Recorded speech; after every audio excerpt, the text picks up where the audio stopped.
केरळमधील वायनाड जिल्ह्यात भूस्खलनाची भीषण घटना घडली आहे। भूस्खलन वायनाडमधील मेपाडी या डोंगराळ भागामध्ये झालेलं असून यामध्ये शेकडो नागरिक बदल्याची भीती व्यक्त केली जाते। सध्या घटनास्थळी वेगानं बचाव कार्य केलं जात आहे।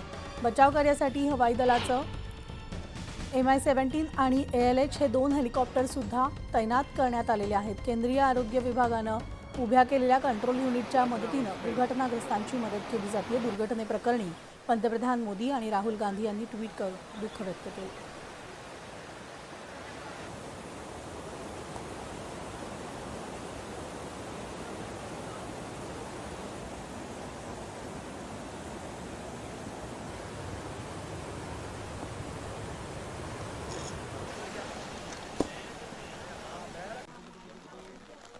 तर पंतप्रधान नरेंद्र मोदी यांनी ट्विट केलेलं आहे। पंतप्रधानांचं केरळमधील घटनेप्रकरणातलं ट्विट असून वायनाडच्या काही भागामध्ये भूस्खलन घटनास्थळी झालेलं आहे। बचाव कार्य सुरू आहे। केंद्राकडून सर्वतोपरी मदत करण्याचे आश्वासन हे ट्विट पंतप्रधान नरेंद्र मोदी यांनी केलेलं आहे।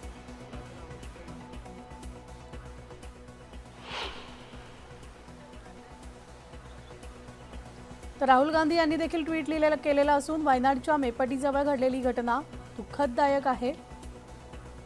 घटनास्थळी बचाव कार्य सुरू आहे। केरळचे मुख्यमंत्री जिल्हाधिकाऱ्यांशी चर्चा सुरू आहे।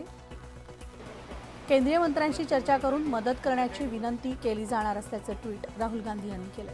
तर प्रशासनाला बचाव आणि मदत कार्यात मदत करण्याचे आवाहन सुद्धा राहुल गांधी यांनी केले।